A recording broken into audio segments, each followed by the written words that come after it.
네, 여러분 반갑습니다. 이제 2학기 정치화법 수업이 시작되네요. 오늘 1강이고요. 우리는 일주일에 3번 이제 수업을 하잖아요.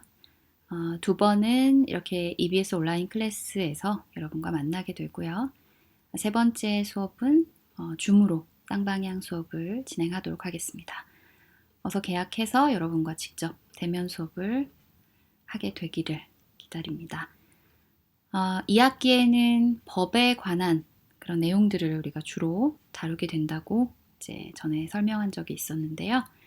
오늘은 4단원 개인 생활과 법, 그리고 그 중에서 첫 번째 민법의 이해 부분을 같이 보도록 하겠습니다. 네, 우리 수업의 흐름 한번 먼저 살펴보도록 하겠습니다. 우리 2학기에 배우는 단원이 크게 이제 세 단원이 되죠. 그 첫 번째가 4단원인 개인생활과 법, 그리고 두 번째는 5단원 사회생활과 법, 그리고 마지막 6번째 단원은 국제관계와 한반도입니다. 특히 이제 4단원에 나와 있는 개인생활과 법에서 오늘은 민법에 관해서 한번 이야기해 보도록 할 거예요. 그래서 민법의 의의와 기능 살펴보도록 할 거고, 다음 시간에는 민법의 기본 원리 살펴보도록 하겠습니다. 자, 오늘의 학습 목표, 민법의 의미를 설명할 수 있다. 민법의 의의와 기능을 파악할 수 있다. 민법이 무엇인지, 그리고 민법이 어떠한 기능을 하는지 우리가 살펴보도록 하겠습니다. 좀 더 구체적으로 보면 공법, 사법, 민법 이런 법의 분류를 살펴볼 것이고요. 그리고 중요한 민법의 원칙, 신의 성질의 원칙, 권리남용 금지의 원칙, 아주 중요한 내용인데요. 이것들까지 함께 살펴보도록 하겠습니다. 법은 여러 가지 기준에 의해서 분류될 수 있습니다. 실체법과 절차법 이렇게 분류할 수도 있고요. 일반법과 특별법 이러한 분류도 가능하죠. 또 국내법과 국제법 이렇게 분류할 수도 있고, 여기에서 나와 있는 것처럼 실정법과 자연법 이렇게 또 분류할 수도 있습니다. 실정법이라는 거는 현실적으로 적용되고 시행되고 있는 법을 말하는 거예요. 실정법에는 성문법 이외에도 불문법도 포함합니다. 실정법은 법률과 같이 일정한 절차에 의해서 제정되거나 또 관습법처럼 역사적으로 형성되고, 이게 현재 국민들의 생활을 규율하고 적용되는 그런 법을 의미하는 거죠. 실정법은 국가에 의해서 강제적으로 관철이 되고, 여기에 저촉이 되면 강제적인 수단이 동원이 되죠. 반면에 자연법은 실제적으로 한 법체계를 형성하고 적용되지는 않지만 시대와 장소, 민족과 국가를 초월해서 보편 타당하게 존재하는 자연 법칙과 같이 인간 생활 관계에서도 존재하는 법 질서가 있다고 보는 거예요. 객관적 질서로서 인정하는 것을 말하는 거죠. 자연법은 자연의 법칙 또는 인간의 이성에 기반을 두고 있기 때문에 보편 타당성을 지니고 개정되거나 폐지되지 않는 항구적인 성질을 지니게 됩니다. 이 자연법은 보편 타당한 진리를 담고 있기 때문에 실정법을 제정하거나 개정하거나 폐지하는 기준으로 작용하게 되죠. 네, 여러분 여기에서 법의 분류에 관한 표가 있죠. 여기를 보면 자연법과 실정법 나와 있고, 또 실정법 안에 국내법과 국제법 이렇게 분류가 되어 있는 걸 볼 수가 있죠. 그리고 국내법에는 크게 공법, 사법, 사회법 이렇게 또 분류가 되어 있습니다. 자, 그럼 거기 뒤에 보면 실체법과 절차법이라는 게 있죠.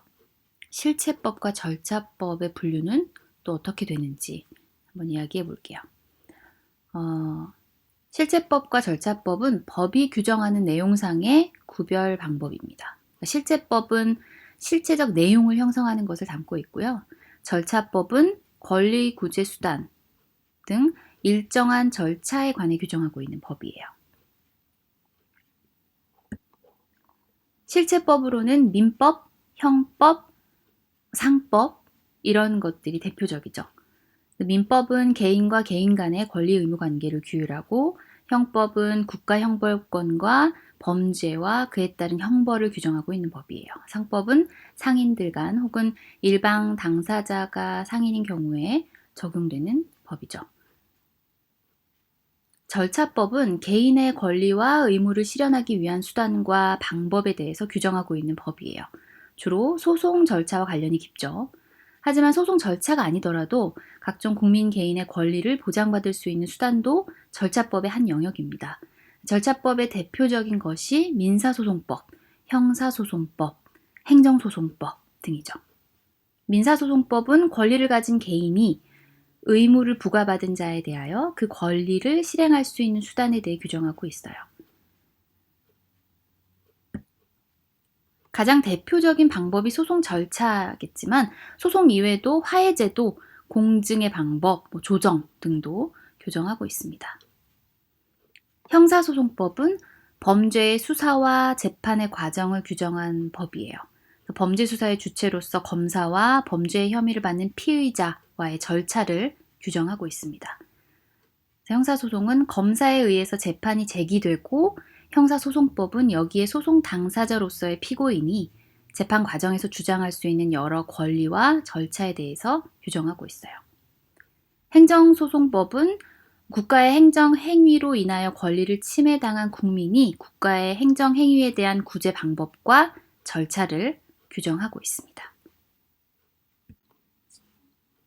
오늘 우리가 구체적으로 살펴볼 내용은 민법이라고 했습니다. 자, 민법은 아까 우리 분류를 해보았을 때 사법에 속하는 법이죠. 민법은 공법, 사법, 사회법 중에서는 사법에 속하는 법이고요. 일반법과 특별법 중에서는 일반법에 속하는 법이라고 할 수 있습니다. 민법이 사법의 일반법이라고 하는 것은 각종 특별법의 영역에 공통으로 적용되는 법 규범의 의미가 있는데 대표적인 특별사법으로 상법은 민법에 비해서 기술적이고 합리적인 그런 성격을 가진다고 할 수 있어요. 그리고 우리 앞에서 분류할 때 실체법과 절차법이라는 분류를 또 했었죠. 민법은 실체법에 속합니다.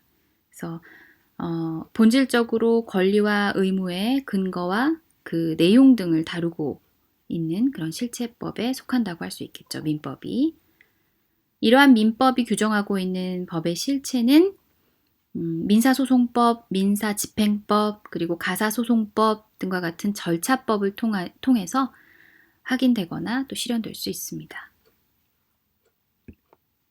우리 교과서 112페이지에 지금 이와 같은 민법의 체계가 나와 있죠. 우리나라 민법전은 총 5개 편이에요. 1118개의 조문 및 부칙으로 구성되어 있습니다.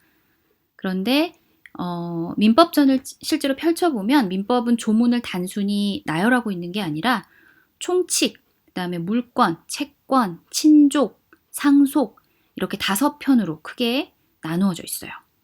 그래서 그 각 편을 다시 장과 절로 세분한 다음에 조문을 장, 절에 따라서 적절히 안배하고 있다는 걸 우리가 볼 수가 있어요. 민법은 권리와 의무 이렇게 2가지 기본 개념을 중심으로 전개되고 있고요. 그리고 총칙에 보면 민법 전반에 적용되는 그런 기본 원칙을 명시하고 있어요. 제1조부터 제184조까지가 총칙에 해당되는 것으로 볼 수 있습니다. 그리고 물권, 채권, 이것에 관한 내용들은 계약, 불법행위, 손해배상, 부동산 거래 등 재산 관계와 관련한 그런 내용을 규율하고 있어요. 구체적으로는 민법 제185조부터 제766조까지 해당되는 내용입니다. 그리고 4편과 5편에 해당되는 친족, 상속 이 부분은 혼인, 이혼, 입양, 유언, 상속 등 가족을 중심으로 하는 가족 관계와 신분 관계를 규율하고 있어요.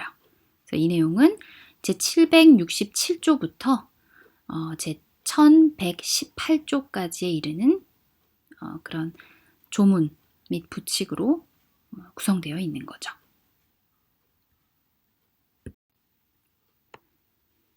우리의 사회생활은 공적 생활과 사적 생활로 나눌 수 있죠. 공적 생활이라고 하는 건 국민으로서 국가와 관련된 생활. 그리고 사적 생활이라고 하는 거는 개인으로서 일상적인 삶과 관련된 생활입니다. 국민으로서의 공적 생활 관계를 규율하는 법을 공법이라고 하고, 개인으로서 사적 생활 관계를 규율하는 법을 사법이라고 하는 거죠. 자, 이 민법은 개인 간의 법률 관계에서 발생하는 권리와 의무의 종류, 그리고 내용을 다루는 가장 대표적인 사법에 해당합니다. 우리 교과서 112페이지의 주제 열기 한번 볼까요? 지은 지 4년 된 주택 천장에 누수가 발생하여 곰팡이가 생겼다. 집주인은 건축을 담당한 회사에 보수 공사를 요구했고 회사는 부실 공사를 인정하고 보수해 주었다. 민법은 시공사가 5년간 건물 공사 하자에 대한 책임을 지도록 규정하고 있기 때문이다. 이러한 민법 규정이 없다면 분쟁을 해결하는 데 어떤 어려움이 있을까? 여러분 한번 같이 생각해 볼까요? 분쟁을 해결하려면 누구에게 어떤 권리와 어떤 의무가 있는지 그 내용과 범위를 정할 수 있어야 하죠. 만약 민법 규정이 없다면 권리와 의무의 주체, 그리고 내용, 또 법적 판단의 기준, 그리고 원칙 등을 그때마다 마련해야 되기 때문에 오랜 시간이 소요될 수 있어요. 또 그 기준과 원칙 등에 대한 사회적 합의가 도출될 때까지 수많은 토론과 조정 과정을 거쳐야 하는 어려움이 있죠. 그리고 또 그 과정에서 수많은 갈등, 그러한 사회적 혼란도 있을 수 있습니다. 그 때문에 분쟁 해결의 기준과 일반 원칙을 담은 민법을 제정한 것이죠. 즉, 민법은 과거의 경험을 바탕으로 사회적 지혜를 모아서 만들어낸 일반적으로 적용할 수 있는 분쟁 해결의 기준과 원칙이라고 할 수 있는 거죠. 좀 전에 했던 이야기 다시 한번 정리를 해볼까요? 사람들 사이에서는 항상 좋은 일만 있는 것은 아니죠. 의도치 않은 사고로 누군가 피해를 볼 수도 있고요. 서로 간의 이해관계가 충돌해서 갈등이 생기기도 합니다. 이렇게 개인 간의 생활관계에서 발생하는 여러 가지 갈등과 분쟁을 해결하기 위해서는 누구에게 어떤 권리가 있고 누가 책임을 져야 하는지 같은 문제를 명확히 할 필요가 있죠.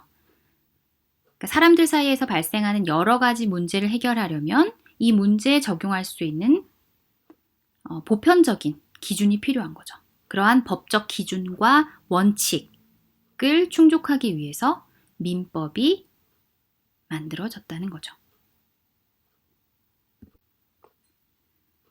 우리 아까 우리나라 민법전이 총 5개 편으로 구성되어 있다고 이야기했습니다.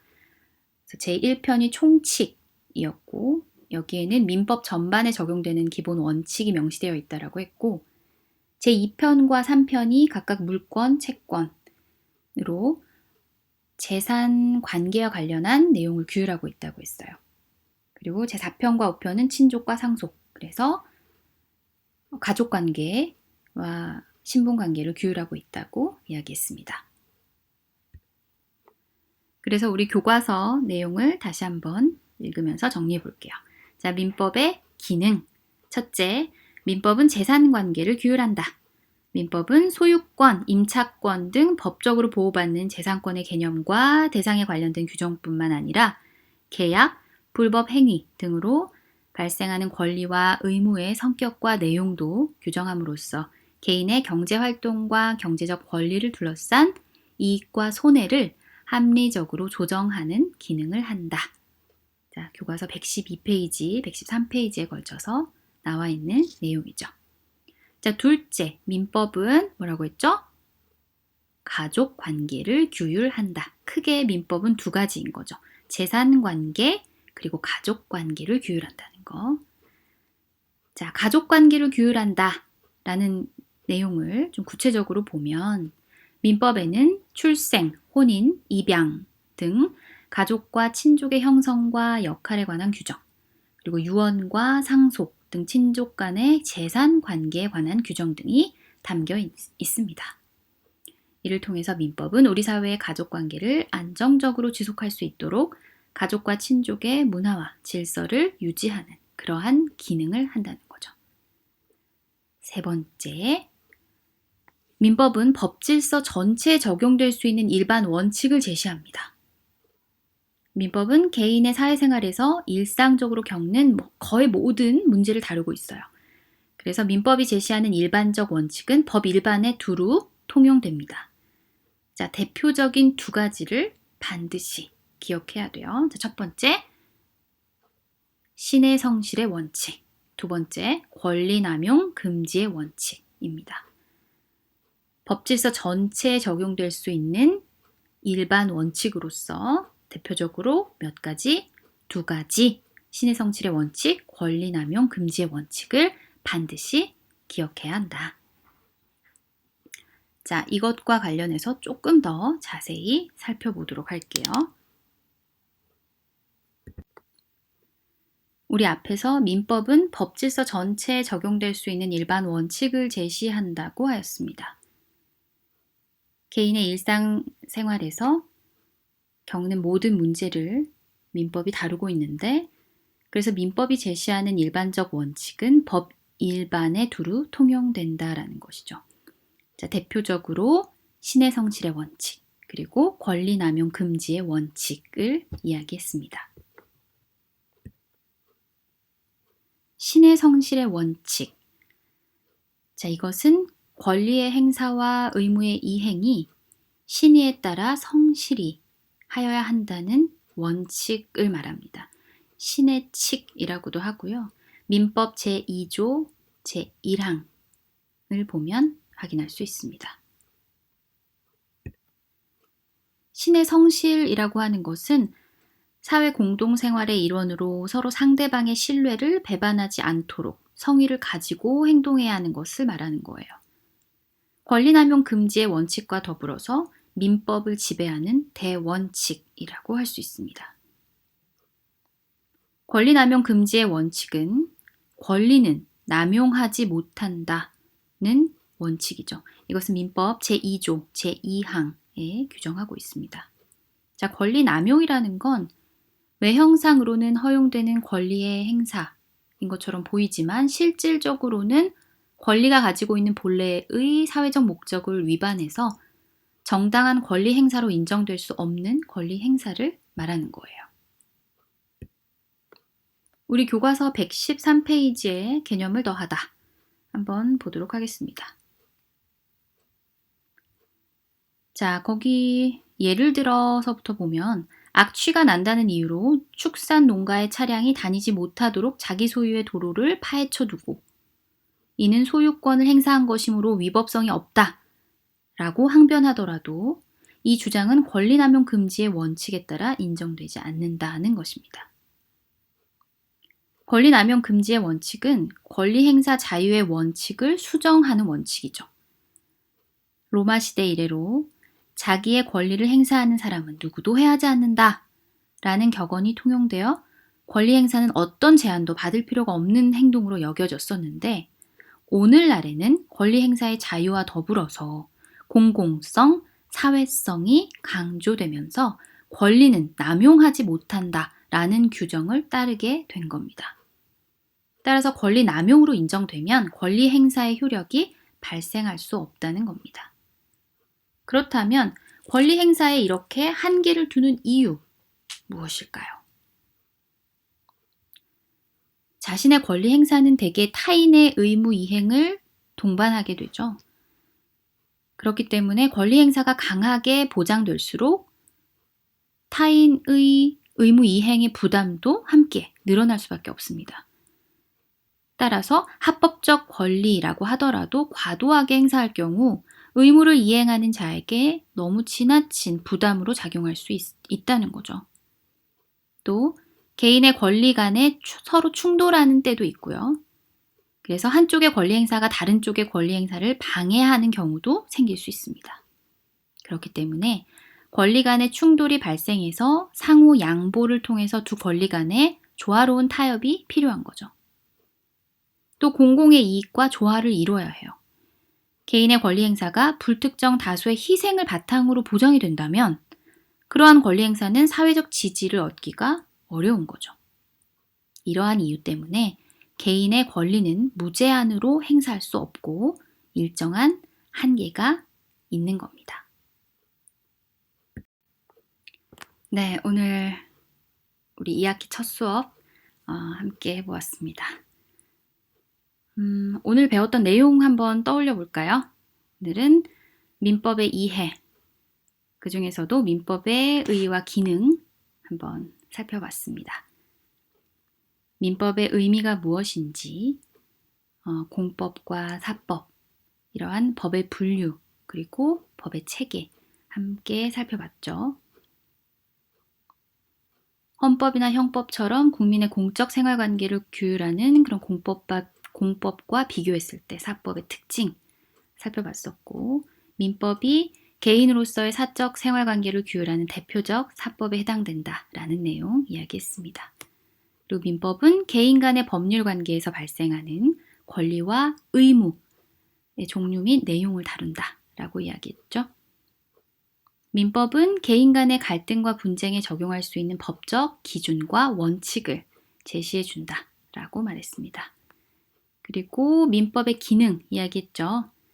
민법은 재산권의 개념과 대상을 규정하고 재산과 관련한 권리와 의무의 성격과 내용을 규정하는 그런 재산관계를 규율한다라고 했고, 또 가족과 친족의 형성과 역할, 친족 간의 재산관계 등을 규정함으로써 가족관계를 규율한다는 것을 또 짚어봤습니다. 그리고 우리 마지막에 일반 원칙 이야기했죠. 민법은 신의 성실의 원칙, 권리남용 금지의 원칙 등 법질서 전체에 적용할 수 있는 일반 원칙을 제시하고 있다라는 내용 이야기했습니다. 고생 많았습니다. 수업이 그래도 길지는 않아서 조금 힘들진 않을 것 같은데요. 우리가 조금씩 적응하면서 이제 수업이 내용도 그리고 양도 조금 더 부담은 늘어날 것 같기는 해요. 자, 여러분이 해야 할 일을 한 가지 이야기하고 마치도록 하겠습니다. 첫 번째, 우리 수업 전에 교과서를 미리 한번 읽어서 어떤 내용을 배우는지를 본인이 먼저 준비를 해두는 게 좋겠죠.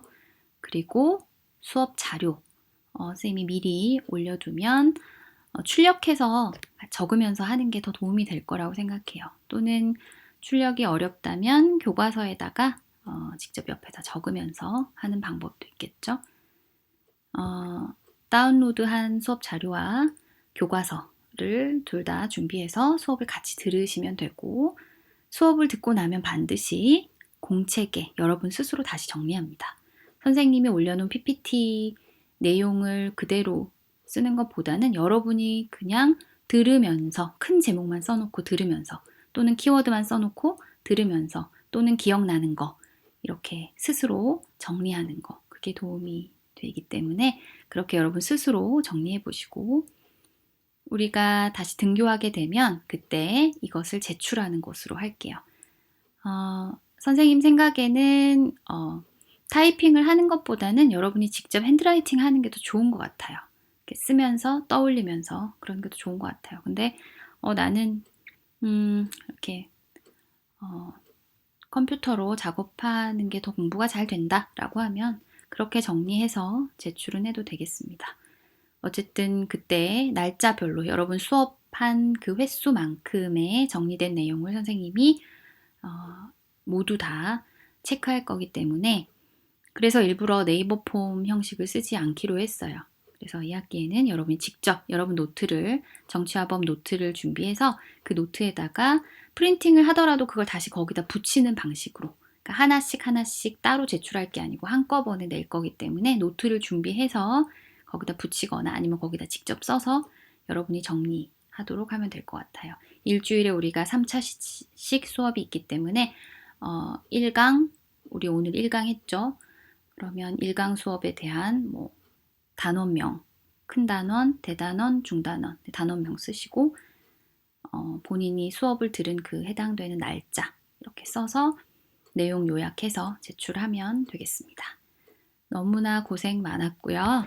지금 남은 시간, 여러분이 40분 수업인데 아직 선생님이 한 26분 정도를 이제 이렇게 녹음한 것 같아요.